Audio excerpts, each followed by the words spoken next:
Company का शासन 1600 से 1858 तक के इतिहास में भारत के राजनीतिक और प्रशासनिक के साथ-साथ आर्थिक पृष्ठभूमि को भी बदलने में उत्तरदायी रहा। इसकी शुरुआत बक्सर के युद्ध 1764 के समय से होता है।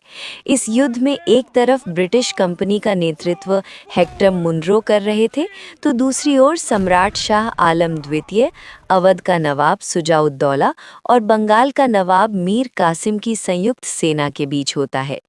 ब्रिटिश सेना अपने आधुनिक हथियारों और सफल नेतृत्व के कारण शाह आलम द्वितीय और टीम की सेना पर भारी पड़ता देख मीर कासिम भाग निकलता है। बचे अवध के नवाब शुजा-उद-दौला और शाह आलम द्वितीय, इन दोनों को आत्मसमर्पण करना पड़ा और इसका परिणाम इलाहाबाद की संधि 1765 हुआ। इस संधि से ये सिद्ध हुआ कि शाह आलम द्वितीय 26 लाख पौंड सलीना लेकर कंपनी का पेंशनर बन गया, तो अवध के नवाब शुजा-उद-दौला को युद्ध की क्षतिपूर्ति देने पर विवश होना पड़ा। शाह आलम द्वितीय ने कंपनी को बदले में बंगाल, बिहार और उड़ीसा की राजस्व वसूली व दीवानी अधिकार दे दिया, जिसने अब कंपनी को व्यापारिक कंपनी से एक प्रशासनिक और राजनैतिक कंपनी में परिवर्तित कर दिया। देखते ही देखते इन अधिकारों का दुरुपयोग भी होने लगा और भारत को शोषण का केंद्र बना गया। बंगाल, मद्रास, बॉम्बे में कुशासन और कंपनी के अधिकारियों का मनमानापन तथा बंगाल में 1770 का अकाल, इन सब ने कंपनी की शोषण नीति को उजागर किया, जिससे ब्रिटिश पार्लियामेंट को प्रशासनिक और राजस्व अधिकार अपने हाथ में लेने के लिए कंपनी को नियंत्रण में लेने के उद्देश्य से 1773 का रेगुलेटिंग एक्ट पारित किया। 1773 का रेगुलेटिंग एक्ट। बंगाल के गवर्नर को बंगाल का गवर्नर जनरल बनाया गया। प्रथम Lord Warren Hastings. Governor general की सहायता के लिए 4 सदस्यीय कार्यकारी परिषद का गठन हुआ, जिसमें फिलिप फ्रांसिस, क्लेवरिंग, मॉनसन और बरवेल शामिल थे। मद्रास और बॉम्बे प्रेसिडेंसी को बंगाल के गवर्नर जनरल के अधीन कर दिया गया। 1774 में कलकत्ता में एक उच्चतम न्यायालय की स्थापना हुई, जिसमें सर एलिजा एम्पे मुख्य न्यायाधीश बने।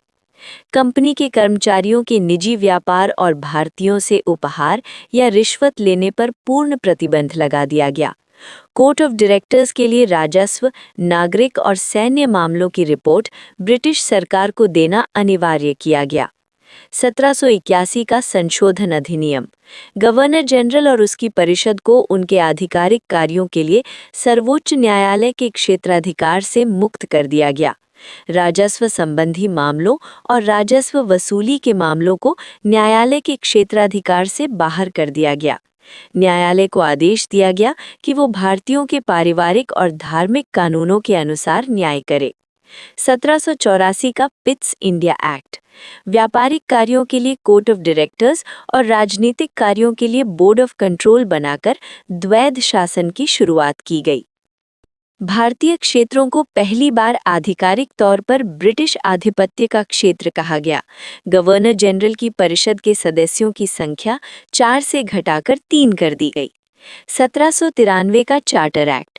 कंपनी के व्यापारिक एकाधिकार को अगले 20 वर्षों की अवधि के लिए बढ़ा दिया गया। बोर्ड ऑफ कंट्रोल के सदस्यों और उनके कर्मचारियों का वेतन भारतीय राजस्व से देना तय किया गया। गवर्नर जनरल को अधीनस्थ प्रेसिडेंसियों बॉम्बे और मद्रास पर अधिक नियंत्रणकारी शक्तियां दी गईं। वरिष्ठ अधिकारियों को बिना अनुमति भारत छोड़ने पर रोक लगा दी गई, जिसे इस्तीफा माना जाता था। 1813 का चार्टर एक्ट। कंपनी का व्यापारिक एकाधिकार समाप्त कर दिया गया, लेकिन चाय और चीन के साथ व्यापार पर एकाधिकार बना रहा। ईसाई मिशनरियों को भारत आकर धर्म प्रचार करने और बसने की अनुमति दी गई। भारतीयों की शिक्षा के लिए प्रतिवर्ष 1 लाख रुपए खर्च करने का प्रावधान किया गया। भारत में ब्रिटिश क्राउन की राजकीय संप्रभुता को पहली बार स्पष्ट रूप से घोषित किया गया। 1833 का चार्टर एक्ट। बंगाल की गवर्नर जनरल को भारत का गवर्नर जनरल बना दिया गया। प्रथम लॉर्ड विलियम बेंटिक। कंपनी का व्यापारिक एकाधिकार पूरी तरह समाप्त कर दिया गया और वो केवल एक प्रशासनिक निकाय रह गई। लॉर्ड मैकॉले की अध्यक्षता में प्रथम विधि आयोग का गठन किया गया और कानूनों के संहिताकरण की प्रक्रिया शुरू हुई।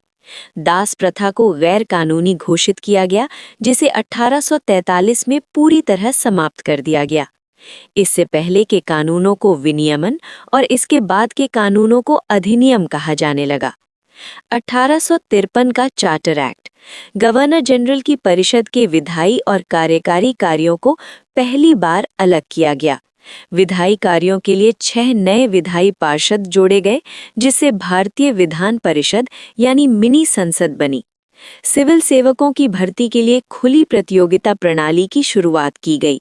मैकॉले समिति 1854। पहली बार केंद्रीय विधान परिषद में स्थानीय प्रतिनिधित्व मद्रास, बॉम्बे, बंगाल, आगरा की शुरुआत हुई। कंपनी के शासन को बिना किसी समय सीमा के अनिश्चित काल के लिए बढ़ा दिया गया।